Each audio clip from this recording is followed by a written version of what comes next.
साथियों, अगर अभी तक आपने हमारे चैनल सोशल जंग को सब्सक्राइब नहीं किया है तो सब्सक्राइब जरूर करें और बेल आइकन दबाना ना भूलें ताकि हर लेटेस्ट धमाकेदार खबरों की अपडेट आप तक पहुंचाई जा सके।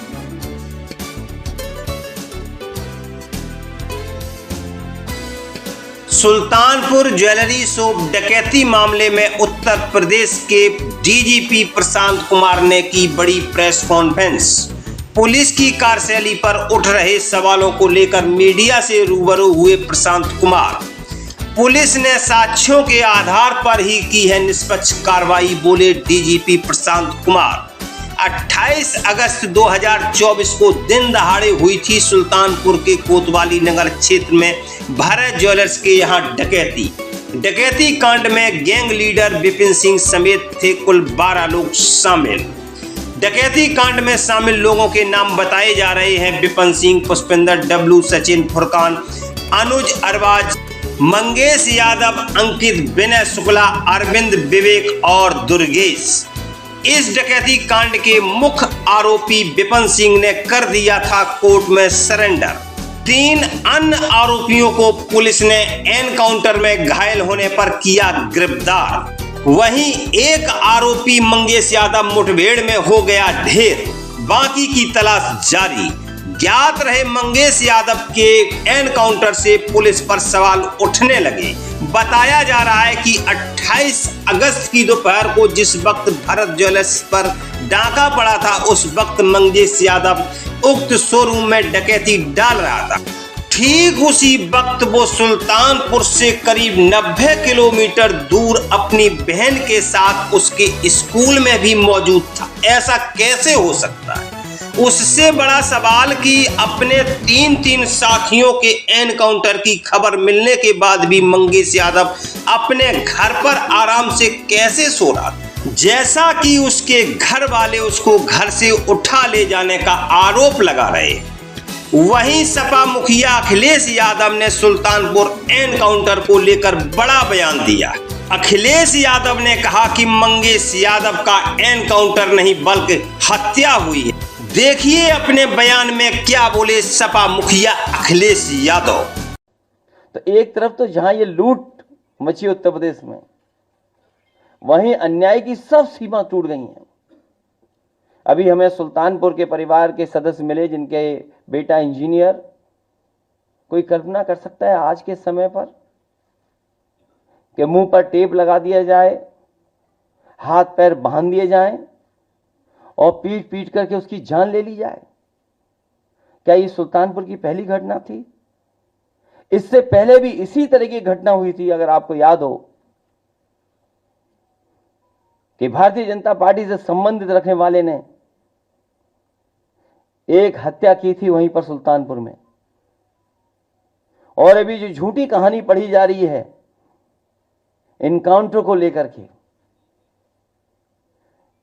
कोई ऐसा व्यक्ति नहीं है जो न जानता हो कि भारतीय जनता पार्टी की सरकार में झूठे इनकाउंटर हो रहे हैं, हत्या की जा रही है। जो मंगेश यादव की हत्या हुई है, गांव से लेकर के आसपास के लोग जानते हैं कि पुलिस रात में आई थी, उठा ले गई। पुलिस उठा करके लेके गई एसटीएफ। और सोचिए आप कैसी कहानी गढ़ी गई कि उसके पास नया बैग था, अमेरिकन टूरिस्ट बैग बताया गया। और जब बैग खोला गया तो उसमें भी कपड़े नए मिले शोरूम से खरीदे हुए। और जो मोटरसाइकिल मिली, सुनने में आ रहा है कि जो मोटरसाइकिल जिसकी चोरी हुई थी कई दिनों बाद एफआईआर लिखी गई।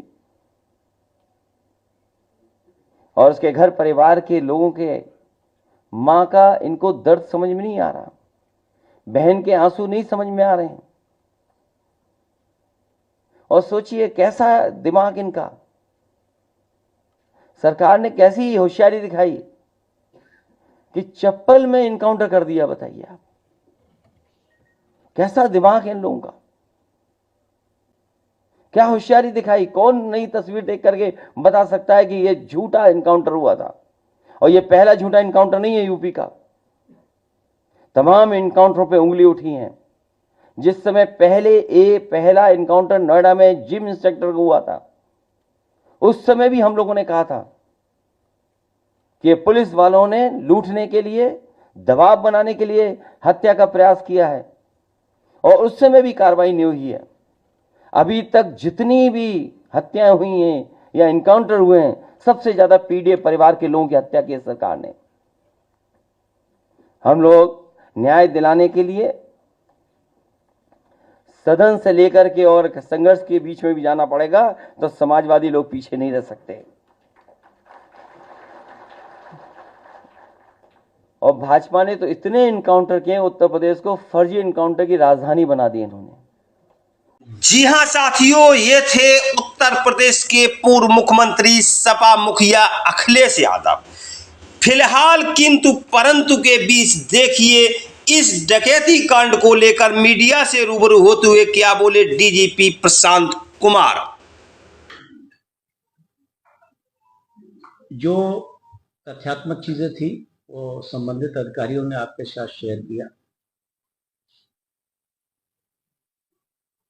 इस लूट के प्रकरण में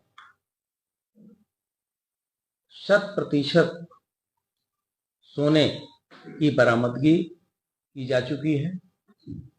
इस संबंध में जो ज्वेलर एसोसिएशन का डेलीगेशन विभिन्न स्तरों पे अधिकारियों से मिल रहा था, इनके प्रदेश अध्यक्ष के द्वारा कल स्वयं एक वीडियो जारी करके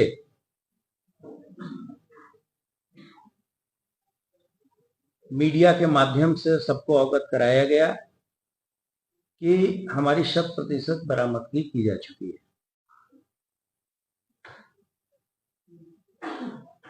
किसी भी घटना में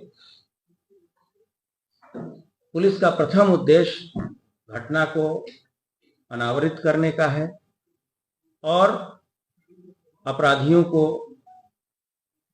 या जिन व्यक्तियों ने उस घटना को कारित किया है उसको पकड़ने का है।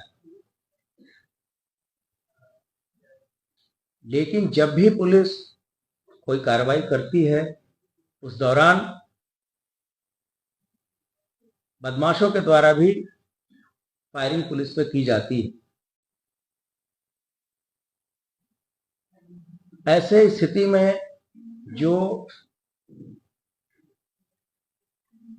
कार्य के हित में जो ऑपरेशन होते हैं उन चीजों के बारे में तरह तरह की भ्रांतियां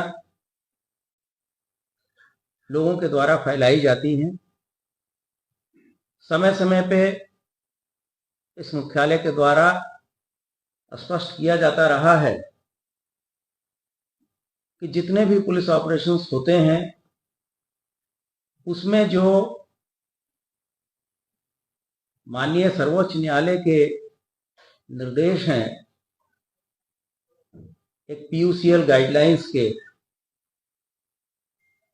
रूप में उसका 100% अनुपालन कराया जाता है।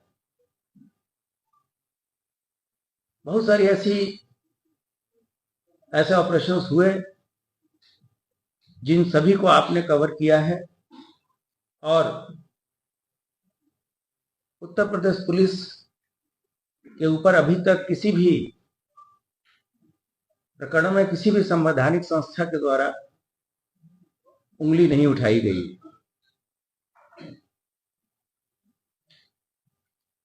अपराध के प्रति जीरो टॉलरेंस की नीति विभाग की और शासन की है और उसके लिए दिन प्रतिदिन हमारे अधिकारी खुद लगे हैं। हमारे कई साथियों ने सुप्रीम सेक्रीफाइस भी दिया, अपनी प्राणों की आहुति भी दी। इस ऑपरेशन के दौरान लोग घायल भी हुए।